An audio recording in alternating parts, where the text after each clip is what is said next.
ये पार्ट 2 है हमारा HTML फॉर्म का। पार्ट 1 में हमने देखा था फॉर्म टैग कि HTML में फॉर्म कैसे बनते हैं और इसके कुछ एट्रीब्यूट्स हमने देखे थे। जैसे कि एक एट्रीब्यूट्स हमने देखा था एक्शन और एक एट्रीब्यूट्स हमने देखा था मेथड, ठीक है। और इसके अलावे हमने देखे थे इनपुट टैग क्या होते हैं, इनपुट टैग क्या होते हैं, सेलेक्ट टैग देखे थे, टेक्स्ट एरिया देखे थे, ठीक है। और इसके अलावा हमने और भी बहुत सारे एट्रीब्यूट्स देखे थे, जैसे वैल्यू एट्रीब्यूट्स क्या होते हैं फॉर्म में, फिर मीन क्या होता है, मैक्स क्या होता है, वो सारी चीज़ें हमने डिस्कस करी थी पार्ट 1 में, ठीक है। तो अगर आपने पार्ट 1 नहीं देखी है HTML फॉर्म की तो मैं रिकमेंड करूँगा कि वो वीडियो आप एक बार देख लो। लिंक आपको नीचे डिस्क्रिप्शन में मिल जाएगा HTML के प्लेलिस्ट का। तो आज है हमारा पार्ट 2 HTML के फॉर्म का। तो आज लास्ट वीडियो में बेसिकली मैंने बताया था कि एक जो इनपुट टैग होता है उसमें एक एट्रीब्यूट्स होते हैं टाइप। तो बेस्ड ऑन दिस टाइप वो इनपुट टाइप बहुत ही अलग अलग तरीके का होता है, डिपेंडिंग ऑन कि आप जो टाइप एट्रीब्यूट है इसकी वैल्यू क्या दे सकते हो, ठीक है। जैसे लास्ट में हमने देखे थे कुछ, एक देखा था हमने टेक्स्ट इनपुट क्या होता है, फिर हमने देखा था कि नंबर इनपुट क्या होता है, ठीक है। और इसमें और भी कुछ अलग अलग टाइप के वैल्यू हो सकते हैं और भी कुछ अलग अलग तरीके के इनपुट बॉक्स हो सकते हैं, जैसे डेट हो गया, रेंज हो गया, कलर हो गया, ठीक है। तो उन सारी चीज़ों को हम आज के इस वीडियो में देखने वाले हैं और उसको सीखने का हम ट्राई करेंगे आज इस वीडियो में। तो बिना किसी टाइम वेस्ट के शुरू करते हैं आज का ये वीडियो। और आप वीडियो को लाइक कर देना और कमेंट करके आप बताना कि कौन सी पार्ट आपको सबसे बेस्ट लगी और क्या चीज़ें आपको समझ में आ रही है, या अगर कुछ नहीं समझ में आ रही है तो आप वो भी कमेंट में पूछ सकते हो। और अगर आप फुल स्टैक वेब डेवलपमेंट सीखना चाहते हो फ्रॉम बिल्कुल जीरो से एक प्रो लेवल पे डेवलपर बनना चाहते हो आप, एक बिल्कुल स्ट्रक्चर्ड तरीके से, जैसे कि किसी पेड कोर्स में होता है, तो उस तरीके का आप डेवलपमेंट सीखना चाहते हो तो इस चैनल को आप सब्सक्राइब कर सकते हो। तो आज का हम अपना फोल्डर स्ट्रक्चर बनाते हैं। आज हमारा बेसिकली लेसन 6 होगा। तो मैं यहाँ पे बनाऊँगा एक फ़ोल्डर लेसन 6 और इसके अंदर मैं बनाऊँगा lesson6.html, ठीक है। और ये यहाँ पे ओपन हो गया। मैं इसको बंद कर देता हूँ ताकि हमारे पास ज़्यादा एरिया हो जाए कोड को लिखने के लिए। और ये मैं HTML का जो टेम्पलेट है उसको ले लिया मैंने और इसको हम हटा देंगे। आप चाहो तो इसको रख सकते हो, मैं इसीलिए हटाता हूँ क्योंकि इस टैग को हमने पढ़ी नहीं है अभी तक। और यहाँ पे हेडिंग ले लेते हैं, एक H1 ही लेता हूँ मैं। और ये है हमारा HTML का पार्ट 2, ठीक है। और इसको सेव करके ओपन करेंगे लाइव सर्वर पे, ठीक है। तो अभी मैं क्या करूँगा, मैं यहाँ पे एक फॉर्म बनाता हूँ फॉर्म टैग की मदद से, ठीक है। और लास्ट वीडियो में जो भी चीज़ें हमने डिस्कस करी थी, जैसे वैल्यू क्या होते हैं, नेम एट्रीब्यूट्स क्या होते हैं इनपुट में, वो सारी चीज़ें किसी भी इनपुट टाइप पे सेम ही काम करता है, वो ऑलमोस्ट ग्लोबल होता है। तो उसको हम इस वीडियो में डिस्कस नहीं करेंगे। आप उसके लिए लास्ट वीडियो जो HTML फॉर्म है उसका पार्ट 1 देख लेना। तो सबसे पहले हम देखते हैं टेक्स्ट इनपुट। ये हमने बेसिकली लास्ट वीडियो में देखी थी। तो इसके लिए क्या होता है, आप यहाँ पे लिखोगे एक इनपुट टैग और इसमें एक एट्रीब्यूट्स दोगे टाइप और इसकी वैल्यू दे देना है टेक्स्ट। तो ये एक इस तरीके का जो है इनपुट बॉक्स बन जाएगा और इसमें आप टेक्स्ट इनपुट कर सकते हो, कुछ भी टेक्स्ट आप इसमें लिख सकते हो, राइट। तो ये है हमारा टेक्स्ट इनपुट। नेक्स्ट हम देखते हैं इन पासवर्ड इनपुट क्या होता है। यहाँ पे हम लेबल भी लेते जाएंगे सबके लिए। तो इसके लिए मैं लेबल ले लूँगा। ये सारी लेबल क्या होता है और इसकी 4 एट्रीब्यूट्स कैसे काम करता है, वो सारी चीज़ें हमने देखी है लास्ट वीडियो में। तो अभी के लिए मैं 4 को हटा ही देता हूँ और बस जस्ट टू नो कि ये एक टेक्स्ट इनपुट है, ठीक है। और ये है हमारा टेक्स्ट इनपुट। और यहाँ पे ले लेते हैं एक BR टैग, यहाँ पे ले लेते हैं BR टैग। और बेसिकली मैं 2 BR टैग लूँगा, नहीं तो नीचे वाले क्या होते हैं जो लास्ट वीडियो में हो रही थी वो ऊपर वाले से एकदम चिपक के आ जाता है। नेक्स्ट हम देखते हैं पासवर्ड। तो फिर से एक लेबल लेंगे और यहाँ पे देते हैं पासवर्ड इनपुट, ठीक है, इनपुट। और इसमें जो इनपुट टैग होगी इनपुट, उस पर जो टाइप एट्रीब्यूट्स है हमारा उसकी वैल्यू होगी पासवर्ड, ठीक है। तो ये भी बेसिकली टेक्स्ट इनपुट के जैसा ही दिखता है, बस इसमें फ़र्क क्या होता है, इसमें अब जो भी कुछ वैल्यू आप डालोगे तो ये इस तरीके से डॉटेड आपको दिखेगा, वो वैल्यू एक्चुअल आपको दिखेगी नहीं। बट जब आप इसको सेंड करोगे सर्वर पे तो इसकी वैल्यू वही टेक्स्ट जाएगी सर्वर पे, यही वही रिसीव होगी जो आपने यहाँ पे इंटर करा है, बट यहाँ पे ये स्टार स्टार करके दिखेगा फॉर सिक्योरिटी रीजन, राइट। जैसा आपने देखा होगा कहीं पे आप पासवर्ड डालते हो तो ये कुछ इस तरीके का दिखता है, ठीक है। फिर हम BR टैग का यूज लेते हैं और इसके बाद हम देखेंगे डेट इनपुट, ठीक है। डेट इनपुट, ठीक है। इसमें भी वही है, आप क्या करो, एक इनपुट टैग लोगे और इस तरीके से इसमें जो टाइप की वैल्यू है वो आ जाएगी डेट, ठीक है। तो आप देखो डेट इनपुट में ये कैसे दिखता है, ये एक डेट पिकर के जैसे दिखता है, डेट पिकर ही दिखता है बेसिकली। और यहाँ पे आप इस तरीके से भी इनपुट कर सकते हो, और आप चाहो तो इस आइकन पे एक आइकन दिख रहा होगा आपको, इस पर जैसे ही आप क्लिक करोगे तो ये एक कैलेंडर ओपन होके आ जाएगी और यहाँ से कोई भी आप डेट पिक कर सकते हो। इवन डेट के साथ भी एक चीज़ काम करती है, दो एट्रीब्यूट्स काम करते हैं, वो है मीन और मैक्स, राइट। तो मीन और मैक्स हमने टेक्स्ट इनपुट में देखा था, ये उसी तरीके का है। मिनिमम डेट आप यहाँ पे डिफ़ाइन कर सकते हो कि कम से कम इतना तो डेट सेलेक्ट होना चाहिए, उससे पीछे वाला डेट सेलेक्ट नहीं होगा। और ये वैल्यू डिफ़ाइन करेगा मैक्सिमम डेट, ठीक है, उससे ऊपर का डेट ये सिलेक्ट नहीं कर सकता। तो मैं थोड़ा सा इसको करके भी दिखाता हूँ आपको ये किस तरीके से। जैसे अभी आप देखोगे तो अभी आप आने वाले टाइम के कोई सा भी डेट सेलेक्ट कर सकते हो, ये काम करना, अच्छा ये हमने चेंज ही नहीं किया है, तो कोई सा भी डेट सेलेक्ट कर सकते हो आप। लेकिन मैं इसको अभी के लिए क्या करूँगा, इसको रिलोड कर लेते हैं एक बार। अभी देखो आप कोई सा भी डेट ये भी सिलेक्ट कर सकते हो, ये भी सिलेक्ट कर सकते हो, कोई सा भी डेट सेलेक्ट कर सकते हो। लेकिन मैं क्या करूँगा, मिनिमम जो डेट है उसको आज का सेट कर दूँगा मैं। मिन और आज क्या है 03 और 6 और 2025, राइट। तो इससे नीचे इससे पीछे पुराना डेट जो है वो अभी इसमें सेलेक्ट नहीं हो सकता, ठीक है।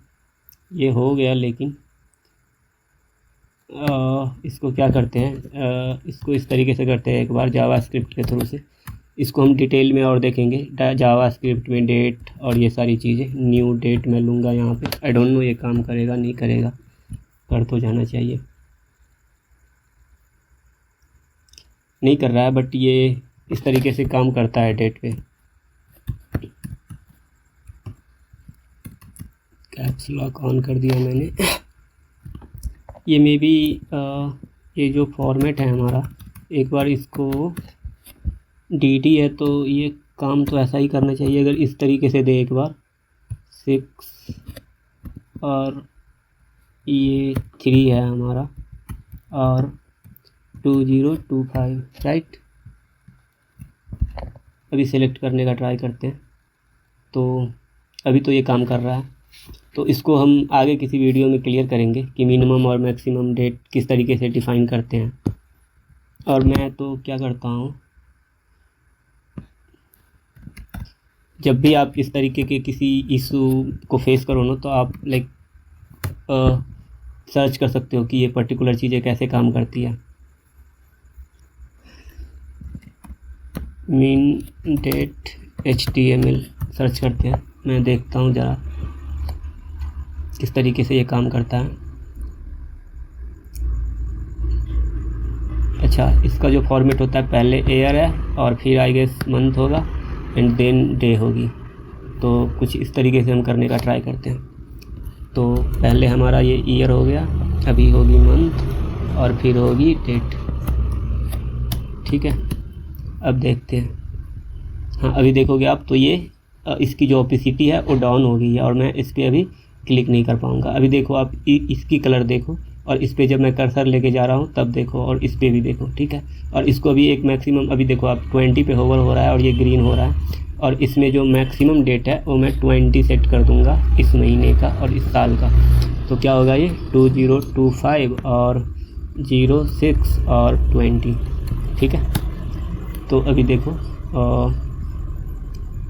20 के बाद वाला सारा डेट का जो कलर है वो ओपेसिटी इसकी थोड़ी सी लेस हो गई है और ये पूरी ब्लैक नहीं है और ये क्लिक भी नहीं होगा। इस रेंज में जो डेट है वही क्लिक होंगे अब। तो इस तरीके से काम करता है मीन एंड मैक्स। डेट के साथ, और नंबर के साथ हमने देखा ही था लास्ट वीडियो में। ठीक है, तो जब भी आपको इस तरीके का, जैसे आपने देखा, अगर कोई दिक्कत हो तो आप सर्च कर सकते हो और इजीली आपको सोल्यूशन मिल जाएंगे, या तो आप कमेंट में भी पूछ सकते हो। ठीक है, हमारा जो नेक्स्ट इनपुट टाइप है वो है ईमेल। ठीक है, ईमेल बेसिकली टेक्स्ट के जैसा ही होता है, आपको इस पर टेक्स्ट से बहुत कुछ डिफरेंट नहीं दिखेगा। इवन इसका जो इनपुट भी होता है वो एज इट इज टेक्स्ट आएगा। ठीक है, लेबल भूल गए लेबल, और इसकी जो लेबल है वो है ये ईमेल इनपुट। ठीक है, देखो ये टेक्स्ट के जैसा ही दिख रहा है, बट ये क्या होता है, इसमें अभी एक ये ईमेल जब आप इंटर करोगे तभी ये सबमिट होगा, एल्स ये सबमिट नहीं होगा। ठीक है, मैं यहाँ पे क्या करता हूँ, एक सबमिट इनपुट भी लगा लेता हूँ। सबमिट भी हमने लास्ट में देखी थी, लास्ट वीडियो में। टाइप सबमिट बेसिकली ये एक बटन बन जाता है जिसको क्लिक करके आप फॉर्म को सबमिट कर सकते हो। तो मैं इसमें कुछ एक वैल्यू डाल देता हूँ जो कि एक वैलिड ईमेल का पैटर्न नहीं है। ठीक है, जैसे मैं ABC डाल दिया, और इसको जैसे ही सबमिट करेंगे तो आप देखो please include an @ in the email address. तो मतलब एक ईमेल एड्रेस में ये सिंबल और इसके बाद कुछ एक ये डोमेन का कुछ इस तरीके का ये बेसिकली होना चाहिए, एक वैलिड ईमेल होनी चाहिए, तभी ये सबमिट हो पाएगा। क्योंकि इसकी जो फील्ड टाइप है वो क्या है, इनपुट टाइप क्या है इसकी, ईमेल है। ठीक है, तो ये था हमारा ईमेल इनपुट। और आगे हम देखते हैं फाइल इनपुट क्या होती है। तो फाइल इनपुट बेसिकली आपने बहुत सारे वेबसाइट में देखे होंगे कि आप फाइल को अपलोड कर सकते हो। ठीक है, तो उसके लिए यूज में लिया जाता है फाइल इनपुट का। फाइल इनपुट नहीं, मैं अपलोड ही लिख देता हूँ, अपलोड। ठीक है, और इसमें आप अगर इनपुट कर दो और इसको आपको करना है फाइल। ठीक है, और जैसे ही सेव करेंगे तो आप देखो ये अपलोड, फाइल अपलोड, और इसके आगे ये नो फाइल चूज इन करके आ गया और चूज फाइल लिखा हुआ है, और ये सबमिट की स्पेलिंग रॉन्ग हो गई। ठीक है, और इसके नीचे, इसके पहले भी एक BR टैग ले लेंगे हम, BR, ये भी थोड़ा सा स्पेसिंग चाहिए इसके बीच में, तो एक और BR। ठीक है, और इसको अब जैसे ही क्लिक करोगे तो ये आपका जो फाइल एक्सप्लोरर है उसको ओपन कर देगा, और आप यहाँ से कोई सा भी एक फ़ाइल सेलेक्ट कर सकते हो। अभी के लिए क्या होगा, आप एक बार में एक ही फ़ाइल सेलेक्ट कर सकते हो। ठीक है, लेकिन अगर आपको मल्टीपल फ़ाइल अपलोड करनी है एक बार में, तो उसके लिए एक एट्रीब्यूट्स आती है मल्टीपल, और आपको सेव कर देना है। ठीक है, इसकी इवन कोई वैल्यू आप नहीं भी दोगे तो भी ये काम कर जाएगा। और मल्टीपल हमने गलत इनपुट पे डाल दी है, तो ये बेसिकली फ़ाइल इनपुट पे आएगा मल्टीपल। ठीक है, और अभी आप इसमें एक से ज़्यादा फ़ाइल को अपलोड कर पाओगे। और जैसे ही कोई अभी इसको सबमिट करेगा, और अगर हम देखो अभी ये नाम नहीं बल्कि लिख के आ रहा है कि ये 2 फाइल हमने सेलेक्ट करी है, और आप जैसे इस फॉर्म को सबमिट करोगे तो ये फ़ाइल अपलोड हो जाएगी सर्वर पे। अगैन वहाँ पे बहुत सारे बैकएंड के लॉजिक होते हैं कि फ़ाइल को कैसे सेव करवाना है हमें, उसकी जो एड्रेस होती है उसको हमें डेटाबेस में स्टोर करनी है, वो सारी चीज़ें हम बैकएंड वाले सीरीज़ में देखेंगे। अभी के लिए आप ये फ़ाइल अपलोड बनाने के लिए इतना समझ के चलो आप, ये इनपुट टाइप फाइल का यूज करते हैं हम। ठीक है, उसके बाद है रेंज। बेसिकली मैं इसी को कॉपी पेस्ट करता जाऊंगा अभी। इसके बाद क्या है, रेंज।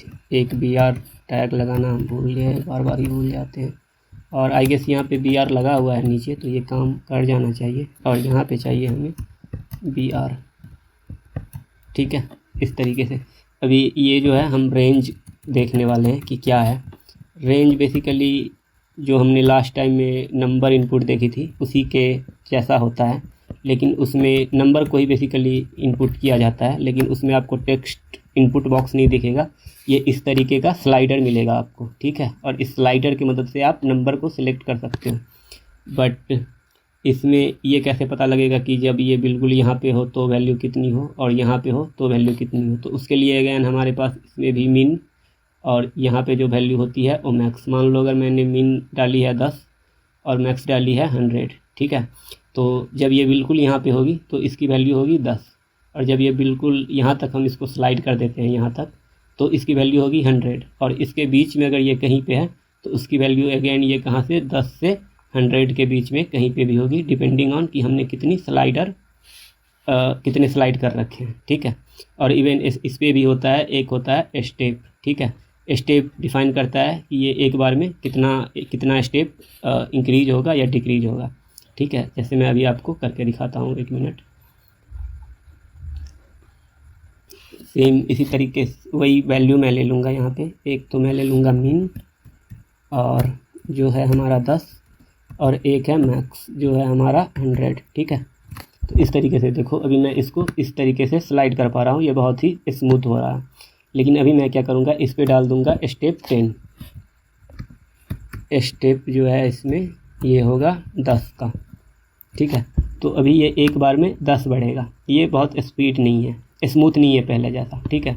और अगर इसी पे अभी इसको मैं 50 कर दूँ,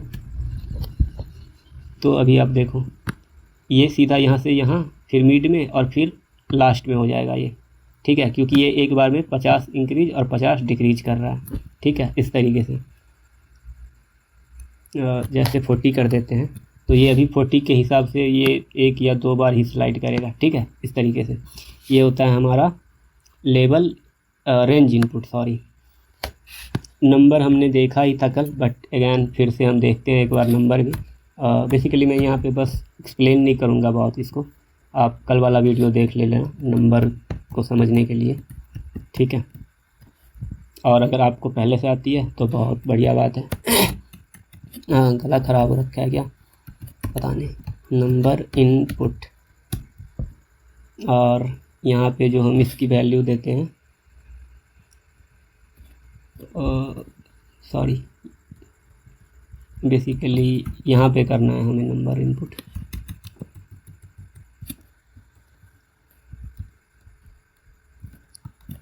नंबर इनपुट, ठीक है। और इसमें जो इसकी वैल्यू होती है वो होती है नंबर, और इसमें मल्टीपल का कोई रोल है नहीं, तो इसको हम हटा देते हैं। ये इस तरीके का एक नंबर इनपुट बन जाता है। इसमें अभी आप सिर्फ नंबर ही इंटर कर पाओगे, और इस अप एरो को क्लिक करके आप इंक्रीज कर सकते हो, और इस डाउन की एरो से डिक्रीज कर सकते हो। Again max, mean and step उसी तरीके से काम करता है। इसमें भी जितने स्टेप होंगे एक बार क्लिक करने पे ये उतना इंक्रीज होगा, और नीचे वाले एरो से उतना ही एक बार में ये डिक्रीज होगा, ठीक है। अभी हम देखेंगे हिडन इनपुट टाइप। हिडन क्या होता है, इवन हिडन भी एक होता है। हिडन का बेसिकली बस वही है, जैसे इसका नाम है, ये हिडन होता है, ये दिखता नहीं है, राइट। और यूज़र इसमें कोई डेटा इनपुट कर नहीं सकता क्योंकि ये हिडन है। तो फिर आप बोलोगे कि फिर इसका यूज क्या है देन, तो इसका जो यूज है वो सर्वर के रिगार्डिंग होते हैं। कभी कभी क्या होते हैं, हमें फॉर्म में कुछ ऐसा डेटा चाहिए होता है जो यूज़र इनपुट नहीं करेगा, ठीक है, बट कुछ सिक्योरिटी पर्पज़ से वो डेटा हमें चाहिए होगा, ठीक है। जैसे यूज़र की आईडी हो सकती है, तो इस जो ये इनपुट हिडन है उसको हम कोड के थ्रू ही मैनेज करते हैं, ठीक है। वो कैसे करते हैं ये सारी चीज़ें हम आगे देखेंगे वीडियो में, जब हम इसकी लॉजिक और फॉर्म सबमिट करना सीख रहे होंगे तब। अभी के लिए ये आप मान के चलो एक हिडन टाइप का भी इनपुट होता है जो यहाँ पे आपको दिखेगा नहीं, लेकिन अगर आप सोर्स कोड में जाओगे इंस्पेक्ट करके इस तरीके से, तो आप यहाँ पे ये टैग को आप सेलेक्ट कर पाओगे। बेसिकली यहाँ पे आप देखो एक ये इनपुट टाइप का हिडन है, हिडन टाइप का इनपुट है, ठीक है। और इसको आप यूज करते जाना साथ साथ में, क्योंकि ये जो डेवलपर टूल है ये इसको आप बहुत ही हैवली यूज कर रहे होगे आगे चल के, जब आप एक्चुअल डेवलपमेंट पे काम करोगे तो इसको आप अभी से यूज करना और इसको समझना स्टार्ट कर दो। और जैसे जैसे इसकी ज़रूरत पड़ती जाएगी इंस्पेक्ट की, हम इसकी भी आपको इसके बारे में भी बताते चलेंगे, ठीक है। आगे हम देखते हैं रेडियो इनपुट क्या होते हैं। रेडियो इनपुट बेसिकली एक इस तरीके का होता है, मैं आपको दिखाता हूँ। अभी के लिए मैं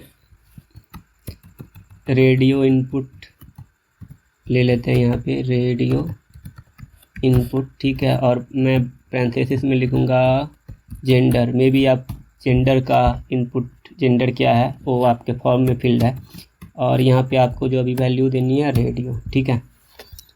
तो ये इस तरीके का सर्कल बन के आ जाता है, और यूज़र क्या कर सकता है, इसको क्लिक कर सकता है।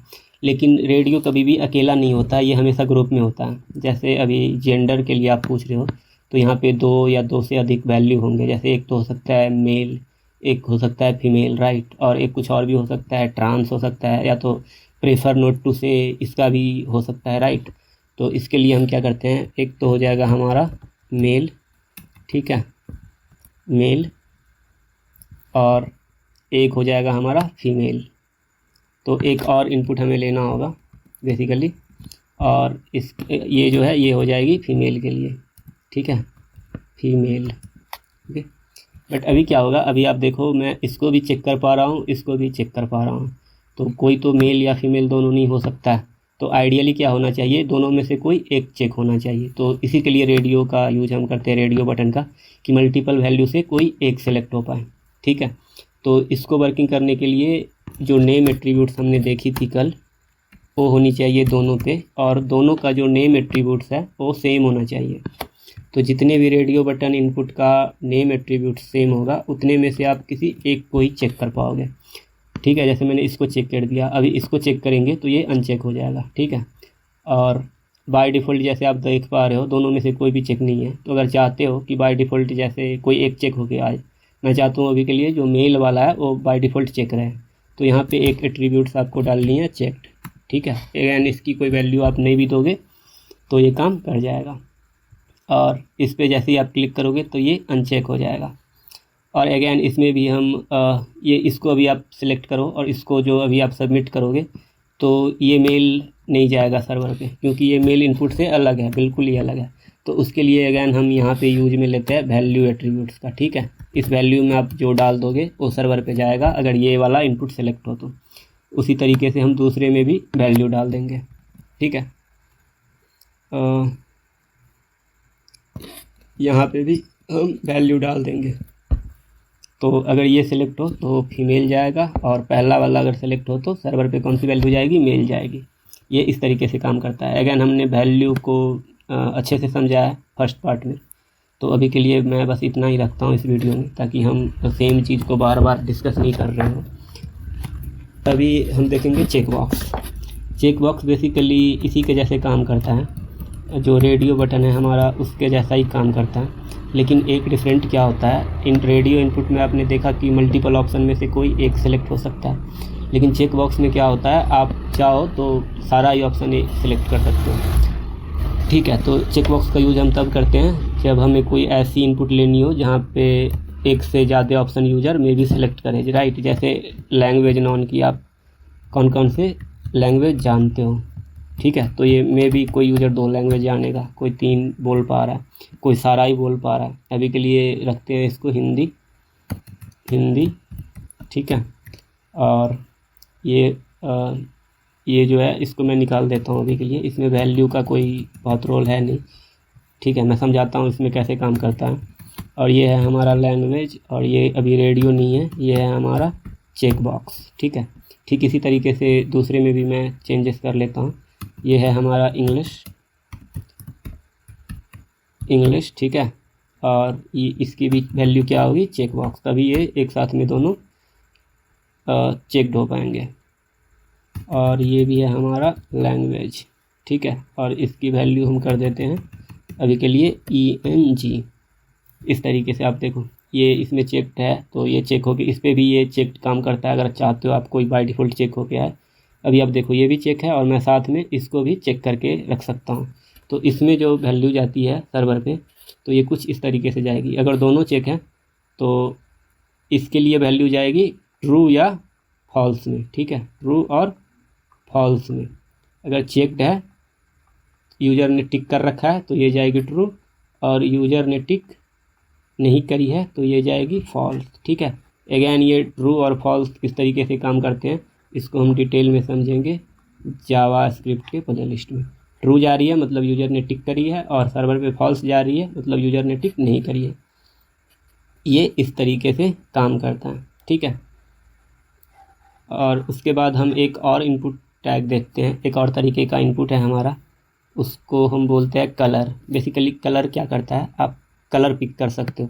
जैसा एक स्टाइलिंग की वीडियो में हमने देखी थी कलर पिक करना, स्टाइलिंग में कैसे कलर पिक करते हैं, उसी तरीके से आप फॉर्म में भी चाहो तो एक कलर पिक कर लगा सकते हो, ठीक है। मान लो कोई ई कॉमर्स की वेबसाइट आप बना रहे हो, उसमें आप देखोगे जैसे अगर कोई ड्रेस की वेबसाइट होती है तो उसमें 2-3 कलर के ऑप्शन आ जाते हैं। तो एग्जैक्टली वैसा नहीं है ये, बट कुछ कुछ उसी टाइप का है ये। तो ये है कलर, और यहाँ पे हम देंगे अभी इसकी वैल्यू कलर। अब देखो ये एक इस तरीके का बॉक्स आ गया, इसमें जो बाय डिफ़ॉल्ट कलर सिलेक्टेड है वो ब्लैक है, और आप इसको जैसे ही क्लिक करोगे यहाँ पे तो देखो ये एक इस तरीके का कलर पिकर आ गया, और आप यहाँ से कोई सा भी कलर पिक कर सकते हो, ठीक है। और अभी इसको जब सबमिट करोगे आप फॉर्म को, तो सर्वर पे जो वैल्यू जाएगी वो जाएगी कलर कोड, ठीक है। और कलर कोड किस तरीके से काम करता है हेक्साडेसिमल फॉर्मेट में, वो हमने डिस्कस करी थी स्टाइलिंग, जो हमारी बेसिक स्टाइलिंग की वीडियो है उसमें, ठीक है, इस तरीके से। तो ये कुछ हमारे इनपुट टाइप्स है। इसके अलावे भी इनपुट टाइप है जिसको हम अभी के लिए स्किप कर रहे हैं। ऑलमोस्ट 90 या तो मैं बोलूँगा 99% ऑफ टाइम इन्हीं में से किसी एक इनपुट का यूज कर रहे होंगे। रेस्ट का आपको ज़रूरत बहुत ही रेयर केस में पड़ेगा, ठीक है, रेयर केस में। तो इसी के लिए हम अभी के लिए इसको स्किप कर रहे हैं, क्योंकि अभी के लिए जो बहुत ही रेयर चीज़ें हैं उसको हम अभी के लिए स्किप करेंगे। बाद में कभी हम उसको उस पर डिस्कशन कर लेंगे। और अगर आपको भी उस पर चाहिए आपको वीडियो, तो आप कमेंट में बताना, तो हम उस पर वीडियो करेंगे। एल्स में भी उसको हम देखेंगे कभी ना बाद में, क्योंकि उसकी उतनी हमें ज़रूरत पड़ेगी नहीं। वैसे अगर मैं बताऊं तो जैसे जिस तरीके से डेट है यहाँ पे, उसी तरीके से एक टाइम के लिए भी इनपुट होता है, ठीक है, कि आप उसमें स्पेशली टाइम ही इनपुट कर पाओगे। फिर वीक के लिए इनपुट होता है, फिर एक लोकल टाइम के लिए इनपुट होता है, ठीक है। लेकिन ये बहुत ही रेयर केस में यूज होते हैं, इसी के लिए हम अभी इसको छोड़ रहे हैं, ठीक है। अभी कुछ एट्रीब्यूट्स है, कुछ इंपॉर्टेंट एट्रीब्यूट्स है जिसका यूज इनपुट टैग के साथ होता है, उसको हम देखते हैं। तो हमारा तो जो सबसे पहला एक इनपुट हमने अभी देखा है चेक्ड, इसकी यूज हमने ऑलरेडी समझ ली है कि अगर कोई सा भी आइदर रेडियो और चेक बॉक्स अगर आपको सिलेक्टेड चाहिए बाय डिफ़ॉल्ट, तो उस पर आप एक एट्रीब्यूट्स यूज करोगे चेक्ड का, ठीक है। उसके बाद हम देखते हैं डिसेबल एट्रीब्यूट्स एक होता है हमारा, ठीक है। तो डिसेबल जैसा ये नाम बता रहा है कि अगर आपको चाहिए कि कोई एक इनपुट फील्ड जो है वो डिसेबल हो जाए, तो डिसेबल करने का मतलब यूज़र जो है उसके साथ इंटरेक्ट नहीं कर पाएंगे। आई मीन यूज़र जो है उस पर कुछ चेंजेस, उसमें कुछ चेंजेस नहीं कर सकते हैं। डिसेबल्ड, जैसे हमने ये टेक्स्ट इनपुट को डिसेबल्ड कर दिया, तो अभी देखो मैं इस पर क्लिक नहीं कर पाऊँगा, ठीक है। अगेन फिर ये चाहिए ही क्यों, तो ये किसी किसी केस में क्या होता है, जैसे मान लो कि आप एक लॉगिन की फॉर्म बना रहे हो जिसमें 2 स्टेप है। पहला स्टेप जो है वो यूज़र से मोबाइल नंबर लेगा, ठीक है, मोबाइल नंबर, और फिर दूसरा स्टेप जो होगा वो होगा OTP का। तो पहले स्टेप पे आप जो नंबर ले रहे हो उसको आपको दूसरे स्टेप पे दिखाना है। तो आप चाहोगे कि अगर एक नंबर पे आपने OTP सेंड कर दिया है तो दूसरे स्टेप पे वो मोबाइल नंबर यूज़र फिर से एडिट नहीं कर पाए, ताकि आप सेम अकाउंट के साथ OTP वेरीफाई करके उसको लॉगिन करवा पाओ। तो इस टाइप के जो एप्लीकेशन होते हैं, इस टाइप की जो रिक्वायरमेंट होती है, उसके लिए होता है हमारा डिसेबल टैग। इसमें चाहो आप तो पहले से कोडिंग के थ्रू ही, HTML कोड के थ्रू ही कोई वैल्यू यहाँ पे डाल सकते हो जो इसकी डिफ़ॉल्ट वैल्यू है। जैसे 987 में डालता हूँ अभी के लिए, तो अभी देखो आप इस पर जो वैल्यू है उसकी ये है 987, लेकिन यूज़र इसको एडिट नहीं कर पाएगा, ठीक है। इसी तरीके से किसी भी इनपुट पे आपको डिफ़ॉल्ट वैल्यू चाहिए पहले से, तो इस तरीके से आप उस पर डाल सकते हो। उसके बाद जो हमारा एट्रीब्यूट्स है वो है मैक्स लेंथ। मैक्स लेंथ जो है वो ये डिफ़ाइन करता है कि किसी इनपुट बॉक्स में मैक्सिमम कितने कैरेक्टर इनपुट किए जा सकते हैं। मैक्स लेंथ, अगर मैं यहाँ पे 3 रख दूँ इसको, तो अभी मैं 3 डिजिट से ज़्यादा का पासवर्ड क्रिएट नहीं इनपुट कर सकता इस पर। अभी आप देखो मैं क्लिक कर रहा हूँ, कीबोर्ड पे की प्रेस कर रहा हूँ, बट ये यहाँ पे टाइप नहीं हो पा रहा। तो ये होता है मैक्स लेंथ। मैक्स लेंथ क्या करता है, maximum number of character that can be input, ठीक है। ये होता है maximum number, I don't think कि मुझे लिखना ही पड़ेगा। आई होप कि आपको समझ में ये आ गया होगा। Can be input, right. तो ये मैक्सिमम नंबर ऑफ कैरेक्टर जो एक इनपुट बॉक्स में इनपुट किया जा सकता है, उसके लिए हमारे पास जो एट्रीब्यूट्स है उसको हम बोलते हैं मैक्स लेंथ। उसके बाद मीन जो है वो हमने देखा ही है, मीन और मैक्स। ठीक है। ये दोनों जो है वो बेसिकली नंबर इनपुट पे काम करेगा, नंबर इनपुट, ठीक है। फिर ये काम करता है डेट इनपुट पे, डेट इनपुट पे। ये टाइम इनपुट पे भी काम करता है, बट टाइम इनपुट हमने देखा नहीं है इस वीडियो में। टाइम इनपुट पे भी काम करता है ये। और उसके बाद ये लोकल टाइम पे भी काम करेगा, लोकल टाइम पे भी काम करेगा, ठीक है। बट ये टेक्स्ट पे या तो पासवर्ड पे, इन सारी फील्ड पे ये काम नहीं करेगा, मिन एंड मैक्स, ठीक है। उसके बाद पैटर्न का भी हम बहुत ज़्यादा, एक पैटर्न एट्रीब्यूट्स है हमारा, उसे हम बेसिकली डाटा वैलिडेट कर सकते हैं। पैटर्न, उसको हम अभी के लिए बस थोड़ा सा ब्रीफ में समझ लेते हैं, क्योंकि इसको समझने के लिए, इसको पढ़ने के लिए हमें एक चीज़ आनी चाहिए, वो है रेगुलर एक्सप्रेशन, ठीक है, जो अभी के लिए हमने पढ़ी नहीं है। इसको पढ़ेंगे हम जावास्क्रिप्ट में। तो पैटर्न एट्रीब्यूट्स का जो यूज है वो करते हैं हम डेटा वैलिडेशन के लिए, ठीक है। जैसे आप मान के चलो आपके पास एक ये कोई इनपुट है जिसमें आप यूजर की जो है आईडी ले सकते हो, और यहाँ पे जो रिक्वायरमेंट है वो आईडी के स्टार्ट में जो है वो कुछ M9 होना चाहिए, मान के चलते हैं अभी के लिए हम, कि आईडी जो है वो M9 से स्टार्ट होनी चाहिए। तो इसको हम वैलिडेट करेंगे पैटर्न एट्रीब्यूट्स के हेल्प से, और इसकी जो वैल्यू होती है वो अगेन ये रेगुलर एक्सप्रेशन होती है, जो हमने अभी तक पढ़ी नहीं है। इसको हम पढ़ेंगे जावास्क्रिप्ट में, और इसको पढ़ने के बाद हम देखेंगे कि पैटर्न एट्रीब्यूट्स का यूज कैसे करते हैं, ठीक है। उसके बाद है एक रीड ओनली। रीड ओनली क्या करता है, यूजर जो है बस इसको देख पाएगा, रीड कर पाएगा, ठीक है, इसकी वैल्यू को एडिट नहीं कर पाएगा। तो जैसे अभी के लिए ये डिसेबल्ड है, लेकिन इसको मैं डिसेबल्ड नहीं करके कर दूंगा रीड ओनली, ठीक है। तो ये डिसेबल नहीं है, बट मैं इसको चेंज नहीं कर पाऊंगा, इसकी जो वैल्यू है उसको चेंज नहीं कर सकते, क्योंकि ये रीड ओनली है। मतलब कैन यू रीड कर सकते हो आप, बस इसकी वैल्यू देख सकते हो, आप इसको चेंज नहीं कर सकते। उसके बाद है एक रिक्वायर्ड क्या है, जैसे मैं अभी के लिए इसको ऐसे ही कर देता हूँ, और जो हमारा ये डेट इनपुट नहीं, ईमेल इनपुट है, इसको हम कर देंगे रिक्वायर्ड, ठीक है। तो अभी हम किसी की वैल्यू नहीं लेते हैं और फॉर्म को एक बार सबमिट करते हैं, तो आप देखो ये आ रहा है please fill out this form. अगर ये रिक्वायर्ड ना हो, ईमेल रिक्वायर्ड नहीं हो, यहाँ से मैं रिक्वायर्ड को हटा दूँ, तो ये अभी सबमिट हो जाएगा। जैसे ही मैं क्लिक करता हूँ, देखो आप ये रिलोड हो रहा है, क्योंकि इस पर इसकी बैकएंड है नहीं हमारे पास, तो ये कुछ होगा नहीं, बट ये रिलोड हो रहा है। लेकिन जैसे ही यहाँ पे करते हैं रिक्वायर्ड, तो अभी ये रिलोड नहीं होगा, ये सबमिट नहीं होगा जब तक हम इसकी कोई वैल्यू यहाँ पे डालें नहीं, राइट। तो अभी जैसे ही इसकी वैल्यू डाल देते हैं, तो अभी ये सबमिट हो जाएगा इस तरीके से, ठीक है। ये होता है रिक्वायर्ड। फिर उसके बाद स्टेप हमने देख लिया। अगेन स्टेप जो काम करता है वो करता है नंबर पे और रेंज स्लाइडर पे, और मीन मैक्स भी। जैसे मीन मैक्स में भी जो हमने देखे थे कि किस किस टाइप पे वो काम करता है, मीन और मैक्स, उसमें मैं मेंशन करना भूल गया मे भी कि वो रेंज पे भी काम करता है। उसी तरीके से स्टेप भी जो है वो नंबर पे और रेंज पे काम करता है, रेंज इनपुट पे, ठीक है। उसके बाद है एक एट्रीब्यूट हमारे पास प्लेस होल्डर, ठीक है। ये ग्लोबल होता है इनपुट के लिए।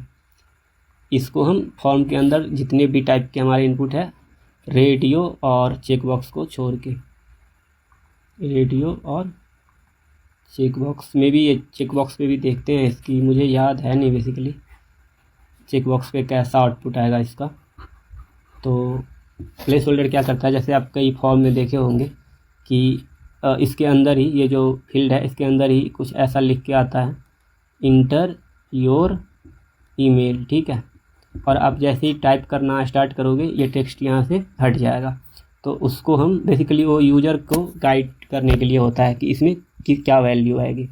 तो उसके लिए यूज में लेते हैं हम प्लेस होल्डर का, प्लेस होल्डर, और यहाँ पे लिखना है इंटर योर ईमेल एड्रेस, ठीक है।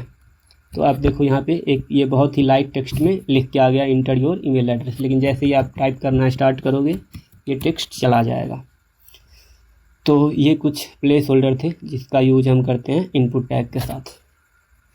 तो यही था हमारा form. And I guess form पे एक एट्रीब्यूट्स हम लास्ट वीडियो में डिस्कस करना भूल गए थे। आई एम नॉट श्योर कि हमने डिस्कस करी थी कि नहीं, मैं एक बार फिर से यहाँ पे बता देता हूँ। ये होता है टारगेट, और इसकी जो वैल्यू होगी वो एक तो होती है सेल्फ, जो बाय डिफ़ॉल्ट भी होती है, ठीक है, और दूसरी होती है अंडरस्कोर ब्लैंक, जो हमने लिंक टैग में देखी थी, बिल्कुल उसी टाइप के। फिर अंडरस्कोर टॉप और फिर अंडरस्कोर पेरेंट, ठीक है। ये उसी तरीके से अगर आप कुछ नहीं देते हो या सेल्फ देते हो तो फॉर्म सबमिट करने के बाद इसकी जो आउटपुट होगी वो सेम पेज पे आएगी, और अगर टारगेट ब्लैंक देते हो तो फॉर्म सबमिट करके ये नेक्स्ट पेज पे चला जाएगा, न्यू टैब में चला जाएगा। मैं करके भी दिखाता हूँ आपको, ठीक है।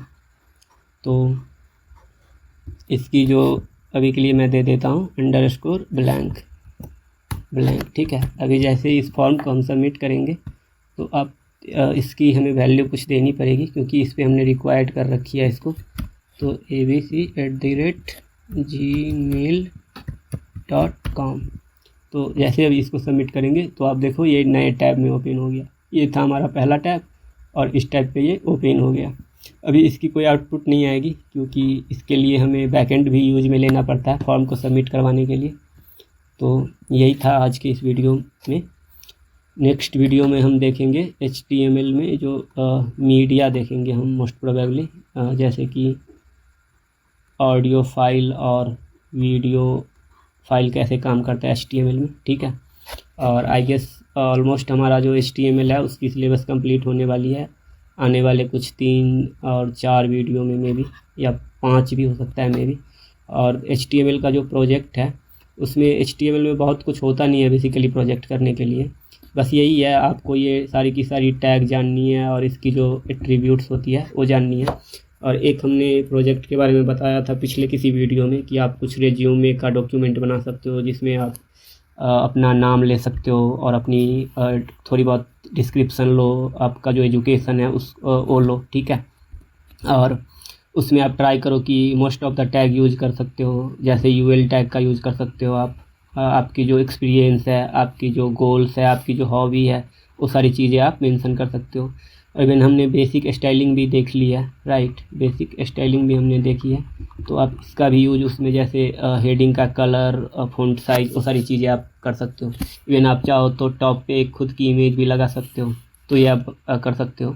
और अगर इस पर आपको वीडियो चाहिए तो आप कमेंट में बताना, ठीक है, तो इस पर वीडियो बनाएंगे, एल्स नहीं बनाएंगे। प्रोजेक्ट करना हम स्टार्ट करेंगे हमारे CSS के प्लेलिस्ट से, ठीक है। प्ले लिस्ट से प्रोजेक्ट मैंडेटरी हम रखेंगे ही रखेंगे।